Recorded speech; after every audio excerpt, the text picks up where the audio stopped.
Hey everyone, welcome back to Electronic Box, the channel for a different look at the electronics that circulate around us. Today we're taking a closer look at one of the biggest players in the music tech industry, InMusic brands. They are the company behind some big names in the music world like Akai, Alesis, Denon DJ, M-Audio, Newmark, Rain, Stanton, Marantz and others. Chances are if you are a musician, producer or DJ, you own or have used one of their products. But for all the perks of having these brands under one roof, there are some serious downsides that you might want to consider. So, what's the deal with InMusic? They've acquired all those iconic brands, but as they grow, so do some common complaints. Let's go through some of the top concerns I keep hearing from the music community. Number 1. Quality control issues. One of the biggest complaints I see in forums and reviews is about quality control. Many musicians and producers have noticed that the quality of certain products like M-Audio interfaces or Alesis drum kits has dropped after they came under InMusic's umbrella. Some say that the components feel cheaper or that the build quality isn't what it used to be. And we all know that when you're relying on your gear, the last thing you want is something that feels like it might break on you. Number 2. Customer support challenges. Alright, let's talk about customer support. InMusic's support seems to be a mixed bag, to say the least. Many users report long response times, difficulty getting replacement parts, or just not being able to reach anyone knowledgeable enough to troubleshoot complex issues. This is especially frustrating for professionals who demand on their gear to work smoothly. Losing time, waiting for support, can be a deal breaker for many, myself included. And to not be this guy that simply bashes a company without any experience, here is what happened to me lately. Let me start with the fact that I'm a huge fan of Denon DJ. During my glorious DJ years, I had Denon DNHS 5500, DNS 4500, DNS 7000, SC 5000M, SC 6000 models plus a few Denon mixers. My problems were many, but let's focus on the latest ones. With one of my SC 6000s, I had a problem with Wi-Fi. It simply refuses to connect. The player was brand new, maybe 5 or 10 days use. When I sent it for repair, it took them around half a year to be delivered back to me.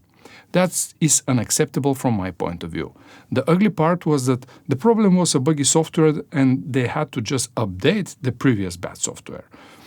This took them half a year. Nowadays, I see a plethora of complaints with new firmware for Denon DJ, that BPMs are going out of control, jog wheel problems, and many others. This was my own experience. Let me quickly mention their mixers. In short, not bad. This is all I have to say about Denon DJ mixers. My own personal opinion is that I never feel passionate when I use them. Pioneer and Allen and Heath are forcing me to wish to mix more and more. Again, that is my own feeling. For you, it might be different. By the way, InMusic is searching for local people to join their team. But guess what? When I participated, not even an answer from them. They simply don't want a person to be honest with them and say out loud the truth about their products, their weak points and their drawbacks. If any DJ brand invites me, I can give them so many ideas about DJ gear that nobody has. And some of the ideas can be easily implemented in any DJ brand. So if you are brave enough or you are one of those leaders, do not hesitate to contact me. Number 3, lack of product innovation. When a big company like InMusic acquires a bunch of brands, you'd hope that some serious innovation would happen, right? But some musicians feel the opposite has happened. They say that rather than pushing out exciting new updates and tech, InMusic often just repackages old ideas in new models. For instance, some users feel that the newer products from Akai and Alesis lack the cutting-edge features we used to see when they were standalone brands. Their DJ division is not like that. Yes, Denon DJ and Rain are iconic brands with many first-in-the-business innovations. We all know that. But often, they miss the most crucial ones, like reliability, design, and compatibility. Why all Denon and Rain gear are Serato oriented? I want all of them to work with any DJ platform. There are not so many: Traktor, Serato, Rekordbox, Virtual DJ, and Algorithm DJ. If they can't, they are not good. I'm okay to pay for a mapping a few bucks. That's fine, but they must support any DJ software. Another point is that it's like they're playing it safe and recycling features instead of making meaningful advances. And in the field, that's all about creativity that can be disappointing. Number 4, inconsistent product lines and reliability.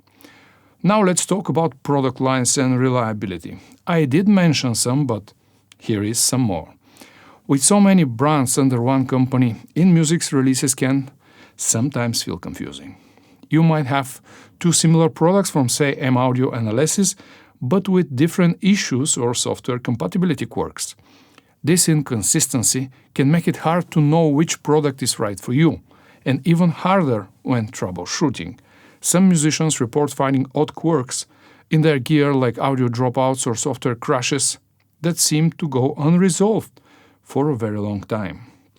Let's hear some from the DJ world. I will make a startup of the unit for you to see what I'm talking about. As you could see, we have Rain here, here nothing. We have here the Rain animations. Okay.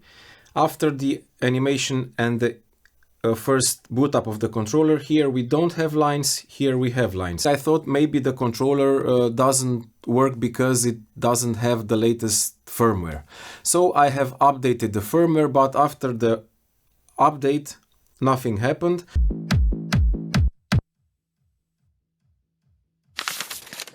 Well, guys, I'm not sure if you heard that, but essentially what's going on, it looks like there's a channel fader short somewhere in the fader. The turntables, or the 12, it had an overspeed issue. Like I'll be playing a set and then the wheel would just go crazy. Okay, so anyway, we got that taken care of. Oops, my bad, no problem. Fast forward now to 2023, I spent what, $1,700 for the Rain 4. And when you use the right deck, when I scratch, the right deck is slipping away. It's not registering the touch. It's no matter if I do like this, it would just keep going. So I sent that unit in. It took about 30 days to come back with another one. And this is the replacement unit here, brand new. And it has the same issue. Not as much as the other one, but it has the same issue. So now I have to send the replacement unit back. That's another 30 days. So now a brand new product that I purchased, I'm 60 days without using it. I'm $1,700 in the red, and I can't really do a reliable set. And if you look around, there's tons of people talking about this, and also referencing the mic quality, that the mic quality is poor coming out of the Rain 4. So, based upon these repeated issues with Rain, this is why, from my standpoint, I'm not buying another Rain product. This will be it. Rain products really died down on the quality control. Some of the issues I had with this controller, and the main issue, and I know a lot of people is gonna have this issue, is how much CPU this controller sucks out from your computer. Now, I have a 2022 computer. It's the M2 chip, very good, 16 gigs of memory and all that good stuff, a 1 terabyte of SSD, very good controller. Never had any problem with any other DJ equipment with my controller. As a matter of fact, I'm editing this video in 4K on this same computer, and never had a problem with my computer editing or using any DJ equipment. But this was really sucking out a lot of my CPU from the computer, making my sound get out and out. But my microphone was not coming out of the boot output. Now I know that's a setting, but when you're in the middle of a gig, you can't even look for no settings. You gotta be right to the point. You start DJing and not worry about stuff. There's way too many button layout on this controller, and I hate that on this controller. Like sometimes I would be looking for a song and I'm accidentally hitting this button instead of this. like you in the middle of a set or whatever the case may be. It's way too many buttons on this controller. So that's another thing about this. Another thing that I hated about this controller, and I hate that I have to talk bad about this controller, because I normally talk great about DJ equipment, especially new DJ equipment, is the fact that this quick to go on red. It's very quick to distort into the audio, and that got to do a lot with the audio quality that's coming out of this controller. Rain is my absolute favorite brand from InMusic. But if they are under the same roof, why they don't offer standalone units? Why the channel faders of Performer are not magnetic? Why? After seeing all this, how do other DJs decide to purchase their new models? Number 5. Brand homogenization. When one company owns so many brands, there is a real risk that they start to feel the same. Many longtime fans of brands like Denon DJ or Akai feel like the brands are losing what made them special.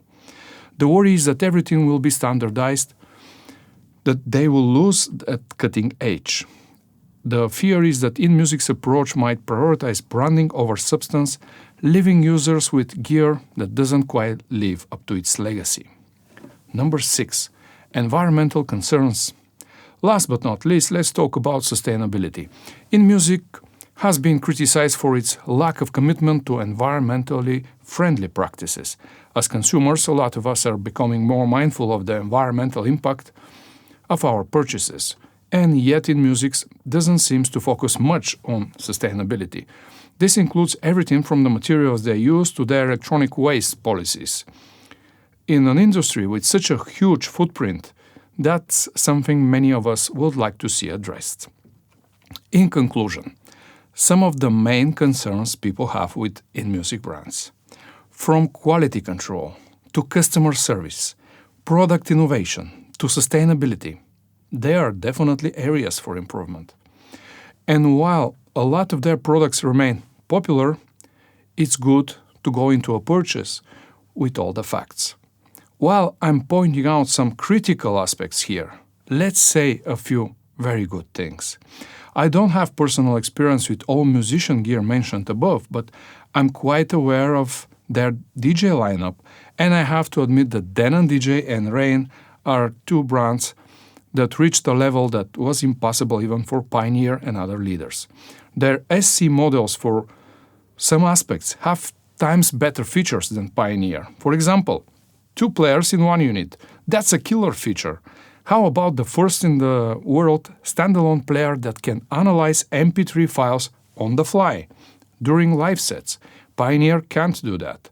How about the price? No question that Denon is number 1 for price versus offerings. That's why, while I really hate some aspects like reliability and design choices, I'm still using Denon today. Hopefully, InMusic listens to feedback and works on these areas because we all want tools we can rely on and be proud of. Thanks for tuning in, Electronic Box, dear friends. If you have experience with InMusic products, especially bad ones, let us know in the comments below. Soon, I will make a similar video about the Tractor division in Native Instruments, so stay tuned for that. Don't forget to like and subscribe, and I'll see you in the next episode. Peace.